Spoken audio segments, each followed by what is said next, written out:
Beauty seekers, thank you for being here and learning with us. Next, Dr. Devigus covers a bit more of the technology side of dentistry. So thank you very much for inviting me. And the pleasure was on my side. And don't go anywhere because soon he will share the one sign that most patients don't even think to watch for to know that they are also in good dentist hands.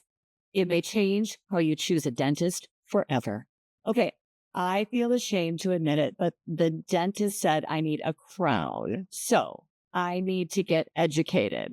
What is a beautiful process for creating a crown these days and what is not? Well, first question or first thing is, do you really need a crown? Because a lot of dentists are placing crowns where a less invasive, what we call less invasive procedure would do the job as well. It's often because of laziness of the dentist that he's going for a more invasive procedure, which takes less time because you do the preparation and then you do the impression or digital, and then the lab technician is doing the other work. So you can delegate your work. You're not responsible for all the work yourself. And so we see very often that dentists are over treating patients because they are a little bit lazy. So you need to question or ask questions before a dentist is asking you, for example, now let's extract the tooth and place an implant.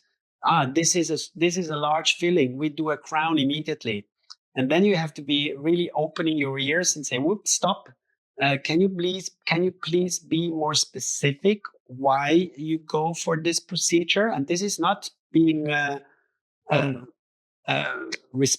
not respectful with your dentist, but I think you have the right to understand what is the thinking process, the decision-making process of the dentist to decide to be more invasive or to do a certain treatment and not another treatment. And this is really an important question you as a patient should ask, and not just accept anything from your dentist. So this is the thing. And crowns are needed if the tooth is really heavily destroyed, or, or otherwise, these days, you don't need crowns on your teeth. We can almost do everything with fillings or so-called overlays that we just, so the strategy of modern dentistry is just replace what's missing. That's it. Just replace what's missing. Yes, that's it. And then you define if you know that it's only a small part missing. So, for example, if you have a small chip on your front tooth, and I can tell you, okay, we could do a small composite restoration, and this small chip might fall out if you bite on something hard again because it's a very small, tiny piece. But I would prefer, and I did an editorial many years ago, that today dentistry is about controlled failures. I need to know if you come to my office and I say, look, you have a small chip on your tooth, I would just put a little bit of I would just put a little bit of composite material there, and that's it. Small things, and it's non-invasive. If it falls off, we can do it. We could repeat it 100 times. So it's not something that is hurting your teeth, your tooth, the longevity of your tooth, the vitality of your tooth. But if you decide to grind down, to say, we do a veneer, we cut down a little bit more to make it nice. And look, it's like the American way. You have one tooth that is dark. We don't just do this one. We do all of them, and then you can select the color. It's shade matching in the American way is not just adjusting one tooth and make it fit to the rest. We adjust all of them. Then you can even decide on the color. But this is invasive dentistry that for me is questionable. So, but I know that there are these all or nothing dentists. They say, if you're in my chair, I do only full mouth rehabilitation. I do from here to here. And otherwise, I don't touch you. Go to someone else, and they have their patients, and it's okay. I don't blame them. So at the end, it's the patient making the decision. I know that sometimes maybe they were pushed, say, yeah, come on, you're a beautiful girl, and with beautiful teeth, you are even more beautiful. And sometimes they make decisions that I would not make. But again, at the end, you as a patient, you have the final decision. You have the final word. It's never the doctor. Don't blame, don't blame the doctor if you got a wrong treatment. He might have pushed you, forced you to a more invasive treatment, but at the end, just think that you are the boss. If you go to the dentist, if you go to a hairstyler and he says, let's cut off this hair, they say no. Then if you say no, it's no. You know? So and I think sometimes patients should say, can you please explain to me again? I don't really 100% understand what you really want to do with my teeth or with whatever. I'm so happy to hear you say that, because as time went on after the appointment, I found myself questioning. And here I am, the founder of Beauty Seek, trying to educate beauty seekers. And I froze. I was like, I need a crown? Okay. Today, we welcome Dr. Alessandro Devigus, who was editor-in-chief of the International Journal of Aesthetic Dentistry for 17 years. Dr. Devigus, we are happy you're taking time to talk to our Beauty Seek community. So thank you very much for inviting me. When you question yourself, you need to then say, okay, may I ask a question or even two questions? And you have the right to get the answer, and not the dentist getting angry and saying, hey, come on, if I tell you that you need a crown, you need a crown. Let's stop the discussion here. And this is not the way it works these days. It's decision have to be made. And I read an interesting article these days about how much are patients involved in the final decision making of a treatment. And they are not involved as much as they should. We are talking about evidence-based dentistry. And this is like, one is the evidence, the literature, the science. The other is my skills, my knowledge, my skills. And the third is the patient. And this intersection makes what we have to do. And if we neglect the patient or push the patient in a certain direction, we are not really following what we have been taught to do, and it's not so honest. So basically, if you look at the serious doctors and the serious patients, serious dentists, they always involve the patient very much. I know if you're good in marketing, you can involve somebody, pushing him or her into saying, yes, I want that. Yeah. That's it. Thank you. We are so proud to have joining us today Dr. Alessandro Devigus, an instructor at the Zurich Dental School and a fellow of the ITI, which is one of the world's leading dental research organizations. Yeah, I'm a proud member of the ITI. I'm so honored to be interviewing you today. Thank you for taking your time. Dr. Devigus, I recently completed a clear aligners treatment, and they took photos after. So I walked away with a folder with my before and my after photos. I've never had photos handed to me after a dental procedure. Do you think that would be a beautiful practice or not? Yes, I think it's. I ask my patients if they want the pictures. What I see is often, because we have I take a lot of time also to shoot portraits of my patient, but not fancy portraits. It's really, they're like standardized medical portraits, but we use them. And a lot of people then ask, can I use this for my CV, or if I'm applying for a job, because this is a nice picture you took for me.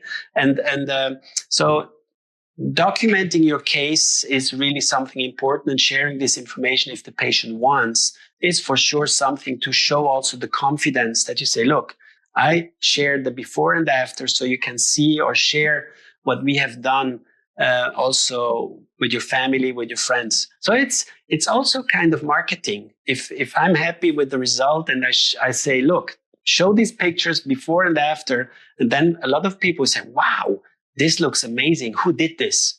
So sharing information, sharing this before and after with the patient is also a very strong marketing strategy for a successful dentist.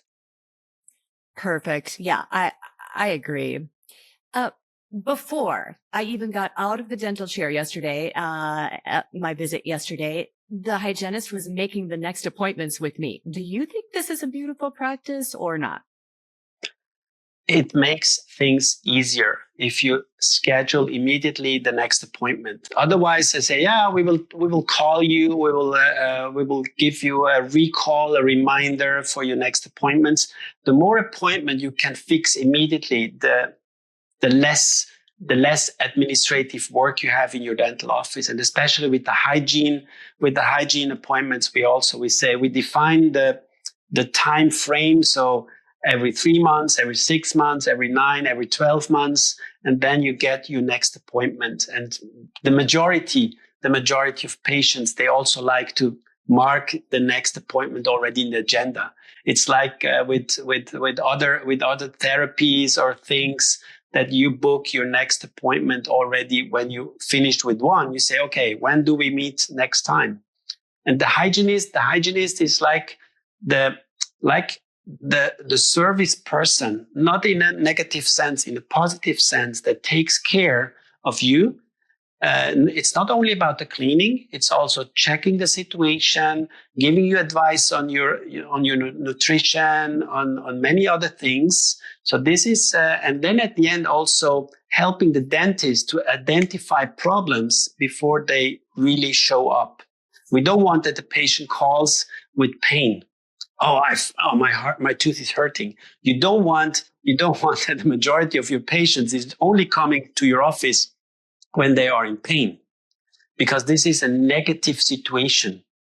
If you are in pain and come to the dentist, or if you're in pain and go to the doctor, it's negative. It's not positive. But if you come into the dental office and you don't have any pain, but for example, last time he told me that we might need to replace an old filling, then we check again and we do that. So you feel a little bit more comfortable. It's like bringing your car into the garage. They told me I have to check it once a year, but I know I took care of my car. I drove not too excessively and so on. So I don't expect that there will be major issues with my car, but you bring him on a regular basis also to check. And you could also say, no, I don't check my car until it breaks on the road. You could do that. You could do the same with your teeth or your mouth. You wait until it hurts. But this, for me, is not a clever strategy. That's a good analogy. I need to make an appointment for my car. My air conditioning's out. So I waited until there was pain. Okay. Before you share what a patient should hear from a dentist that tells them they are in great hands, can you please tell our beauty community what is the Devigus method and what compelled you to create it? That's thank you for giving me the chance to share this information. Basically, it started when I wanted to share more my passion about photography with the dental community, and I felt that because photography has not the role, the position, the value inside the dental community that I feel it should have, I say, okay, we need to package it in a bigger context that the dentist feels that he gets a value. So a dentist or a doctor, when they decide to get continuing education, they want to see a value. So it's only a small number of dentists are really taking yoga classes or doing mental coachings or things that also would be beneficial for their dental career. So I decided to say, okay, let's pack it in something that people understand. And then we say it's the process of what we also talked about. when the patient comes in, you look at the patient. So you look at the patient with images, with your eyes, with you explore the situation, and you take X-rays. So you look through the patient and you look at the patient. X-rays are not something that you have to do all the time, but if you see or if you feel, you look through the patient with X-rays. That's the look. Then you scan the patient. Today we are scanning the patient. We don't take physical impressions. We do the scanning. We scan the teeth. We can also scan the face. So we take additional information. Then we shoot. So this is like shooting pictures to get the outside image. We can also shoot videos. So today also videos of patients are more and more popular because then you see the patient in motion because you're not a static puppy. So you move, you have expressions. So I see how your expressions are. And then collecting all this information gives you the diagnosis. From the diagnosis, if you know what the problems are, you can do the treatment planning. So basically, it's the workflow of the patient inside a modern dental office. And I'm talking also about all the AI tools that we are using during this process. So it's something that it's like a living thing. And we are also listening a lot to the dentists attending these workshops, what they want. And it's interesting. Everybody wants to see what is the benefit in my office. What can I get out of it? So basically, it's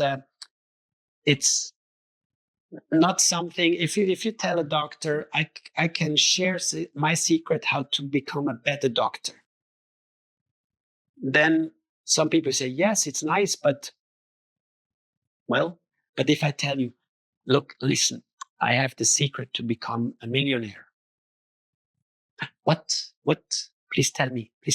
So it's the economical part. And I know that in some regions, it's also part of our business. We need to make money. We have to make high investments in education, especially let's say in the US. If you finish dental school, you have $500,000 or more of loans that you have to pay back. Then you have to invest to open up your dental office. So you sit on a lot of money that you have to pay back to the bank. And then you are starting struggling. Okay, I need to make money, but I want the best for my patient. And then it comes to sometimes a little bit difficult situations and difficult decisions to make. And that's why education should be focusing on being more efficient, being more successful, but also being more mindful and treating the patient the way the patient needs to be treated and not start doing too much over treatments just because of the money. That's it. That sounds like a beautiful procedure, beautiful process, a beautiful method. Well, we have been through 14 beautiful or not signs of a great dental practice. We've covered photography, AI, rubber dams, billing and crown protocols, materials, and especially communications. Before you give us the one sign that indicates you're working with a skilled dentist, can you please share what changes emotionally in a patient when they feel they can finally trust the dentist that they're working with? Oh, you feel that they are way more relaxed when they enter the dental office. So I have, I'm not a specialist, but I have a lot of patients that have dental anxiety, so that are afraid of going to the dentist. And if I feel that the patient is sitting in the chair and start sweating and start, getting like very, very, they lift their feet in the chair, so they get like really stressed. So then I really start talking to the patient. So and ask the patient if everything's okay, how's the family going. And then sometimes they're looking at me and I say, yeah, but I'm honest. I really want to know how you're doing. And sometimes patients start crying and say, yeah, my father is not doing well. My family is not, I have diagnosed, I have a diagnosis of whatever, cancer or whatever. So then you feel a little bit about the patient, about the human being. And then they feel much better. And again, let's go back to the hairdresser, to the hairstylist. Hairstylists are also psychologists. I know that many clients, especially women, they go to the hairstylist and they spend 2 or 3 hours there and they talk about whatever. And the hairstylist acts as their psychological advisor, and also the dentist should be or should feel the emotional situation of a patient and act on this. And this creates the relaxed atmosphere that makes everything much easier.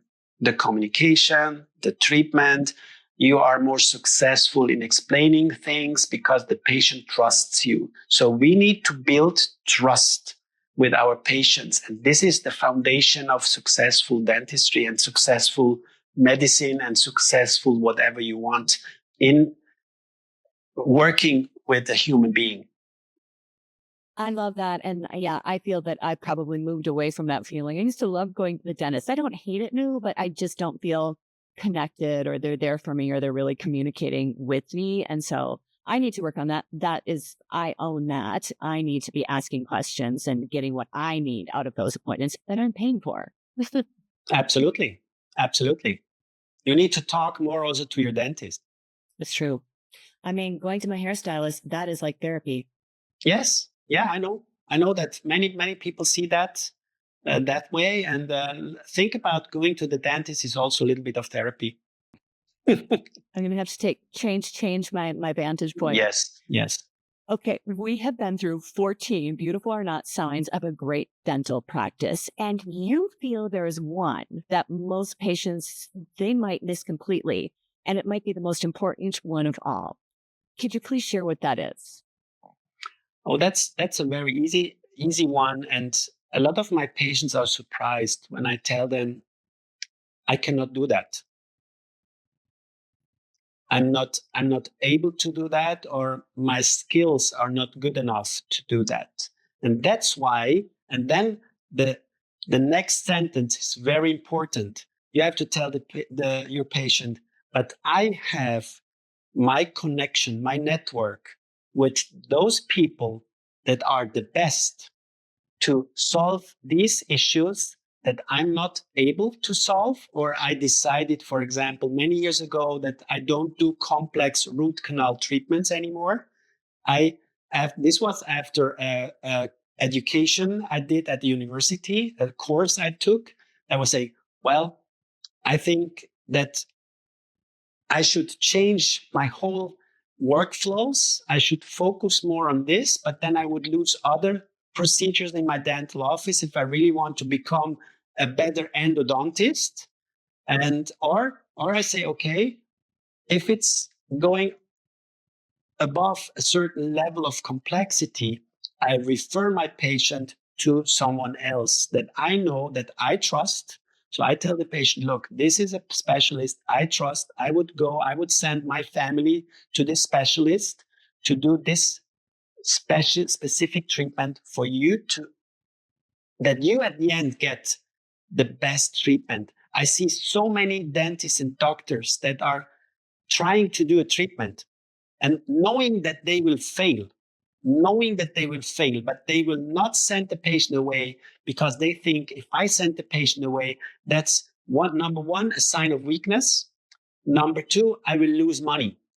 And these two things are completely wrong. If you show that you are not Mr. Perfect, you get much higher you get much more trust from your patient. If you say, I'm not a superhero, I'm not Superman, I'm just an educated person, I know my limits. And if you know your limits, you get immediately more trust. So my patients often say, yeah, but you're so good. Why are you not doing this? I say, no. I can explain to you everything. And this is also in this context very important, that if you refer a patient for a special treatment, what I'm doing is I go with my patients to the specialist, not always. Sometimes, from time to time, I go with my patient to the specialist and assist the specialist in the treatment. Two things: even more trust for the patient. Number two, you get free continuing education. So when I want to learn, I recently switched the implant system, and then I have a professor at the university that I know he's really one of the big guys in this field. And I called him and say, okay, when do you have time that I can come and assist you with your next surgery? You know? And this is the best way. This is the best way to get education, to get you updated, to look what others are doing. Ask your friends, can I come to your office and see what you're doing? This is also communication. Talk to each other.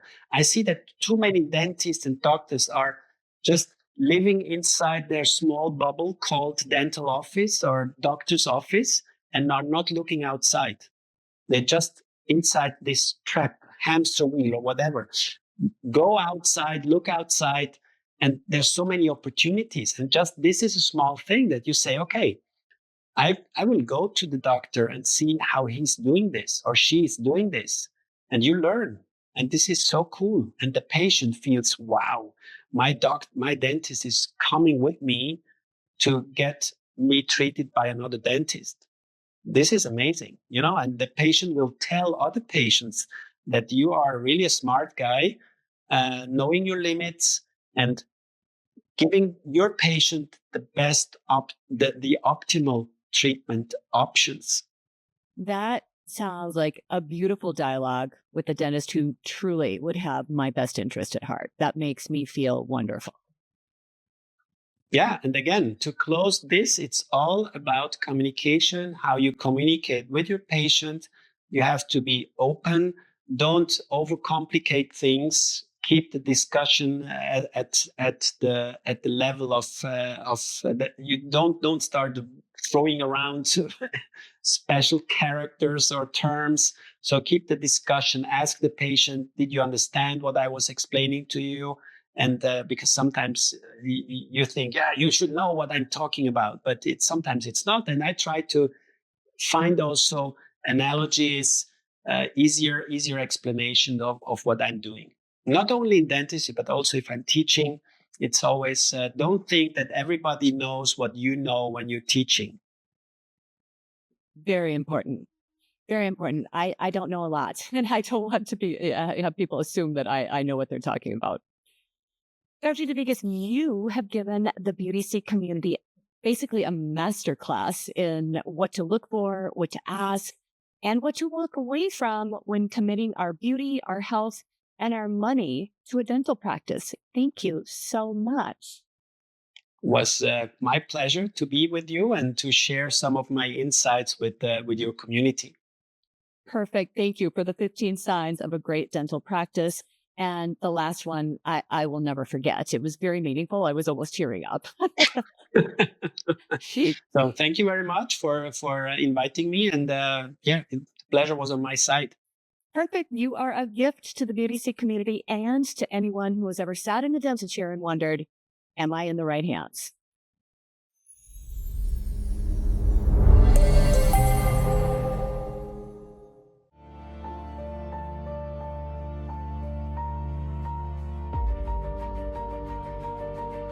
It can be 1 tooth, 2 teeth, 4 teeth, 6 teeth.